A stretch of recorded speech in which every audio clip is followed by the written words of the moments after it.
What's up, Ragin Nation? How's it going? This is Alex, and you're watching the Ragin Ronin review. Got a review for you. I checked out 6 Underground. It is a big action film directed by Michael Bay. No surprise there. But what is a surprise is that this is a film that's streaming exclusively on Netflix. Now, there's a surprise right there because, and I'm going to sidestep away from my review just for a short moment because I really want to mention the fact that Michael Bay did say at some point in time a few years ago that the idea of his films, or even big films, streaming or being shown on the small screen is unacceptable to him. That's something he would never support. But his film, 6 Underground, ended up on Netflix. He said that, big films like this are meant for theatrical release, meant for audiences to view on the big screen, and he absolutely does not support the idea of them being shown on a small screen. Well, he also said that he wasn't going to direct another Transformers sequel. He ended up doing that. At the end of the day, Netflix, even though it's a streaming service, is a big studio just like Paramount, just like Warner Brothers, 20th Century Fox, Disney, Sony Pictures. It's all about money at the end of the day. So, people will do whatever for the right amount, okay? Anyways, I just wanted to mention that because I thought, hey, that's kind of interesting. He's directing a film for Netflix. Anyways, this is Netflix's most expensive film to date. Before that, it was Bright. So anyways, I wanted to see what the next big action film from Michael Bay that wasn't a Transformers sequel was gonna be like, because I do enjoy Michael Bay films. I thought 13 Hours was fantastic. His best film will always be The Rock. But The Last Night, as much as I love Transformers, The Last Night was a huge, huge mess. So I was thinking to myself, what is Michael Bay going to do differently in 6 Underground? Well, we have an action film which has a very interesting premise. It's about this team of special ops units. They're not entirely special ops guys, but they're these agents, okay, if you will. They're not even really secret agents. But anyways, they work in secret and they fake their own deaths so that they can take down bad guys. Pretty interesting, right? I like that concept already, okay? Stars Ryan Reynolds, Melanie Laurent, Corey Hopkins, Adria Arjona, Manuel Garcia, Rolfo, Ben Hardy, and Dave Franco, okay? And 2 bad guys, okay? 2 actors that play bad guys named Lior Raz and Payman Mahdi, okay? Anyways, very interesting concept, very extremely poor execution.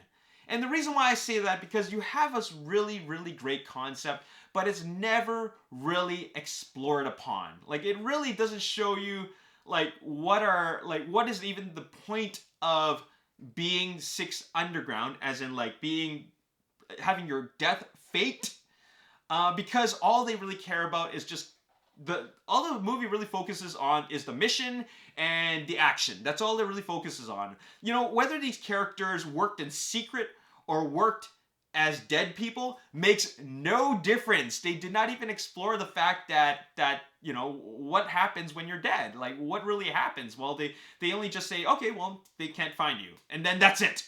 Okay?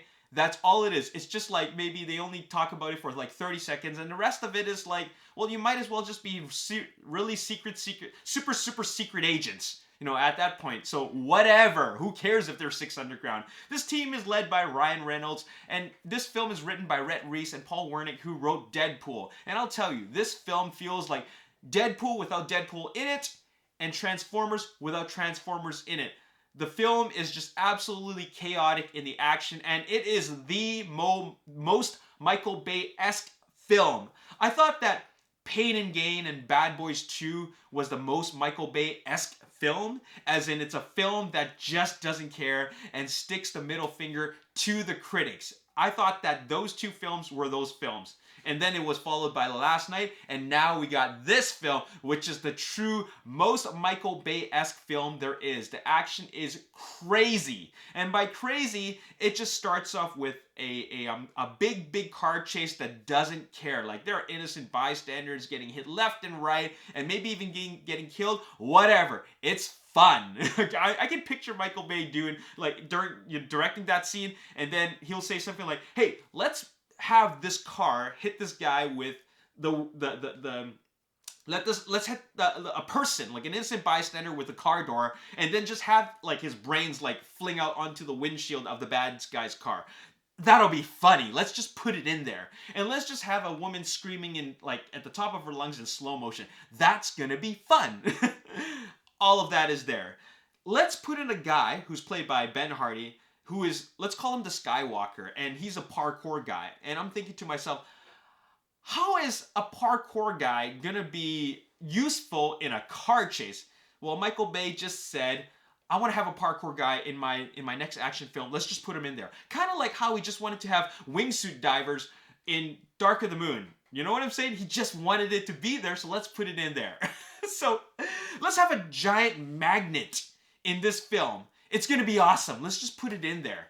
So yeah, this is kind of Michael Bay's playground. He's somebody who just loves to use all his available resources, come up with the craziest ideas, and just put them in his film. And that's why this film is such a mess, okay? Because it's, you know, it's very generic Michael Bay, and, you know, nothing really great came out. You know what? I'll tell you that Corey Hawkins is the only character that is, like, somebody who I can connect with, because he's a real character with a real background. You know, he's got a history, you know, working in the military, and he's the most serious character of them all. And everybody else just feels like kind of like cartoon characters, these really misfit cartoon characters that, you know, one is the doctor, one is the CIA agent, one is the parkour expert. Who cares what they are? They didn't even really exercise any of that in their films, except for just a brief moment. Okay, fine, Ben Hardy did some parkour stuff, but like I said, it's useless in what they really are trying to do. So, like, what is the real point of that?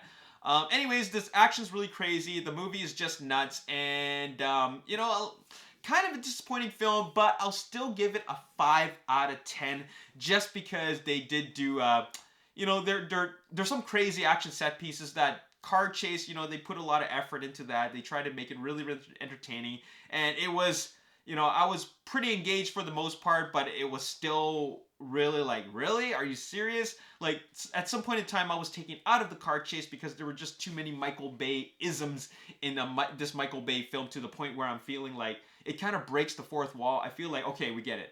This is a Michael Bay moment. This is a Michael Bay moment. This is Michael Bay just trying to talk to the audience right now. You know what I'm saying? So, yeah, and Ryan Reynolds' character, I don't really get like the direction of his character. Sometimes he's serious, sometimes he's funny, and then serious and funny, and then you know, it just really doesn't work for me. So I'll give it a 5.5 out of 10. I mean, you know, it's not a I mean, it's bad, but it's not like so bad if you're an action junkie. You know, if you're a true action junkie, like, and you don't care about like anything that's going on, you just care about mindlessness, maybe this film is for you. But this is not a film that I really need to revisit ever again, even though it's on Netflix and I could just press play right there. But nah, I don't need to watch it again. Yeah, it's right down there. Anyways, that's all I gotta say in this review. Maybe some people will think that I'm being generous for giving it a 5, but yeah, 5 for effort. As always, if you enjoyed seeing this review, click the like button, subscribe to the YouTube channel, like me on Facebook, The Ragin Nation. Also follow me on Twitter, Ragin Nation. My name is Alex. Thanks for watching. See you next time. Peace.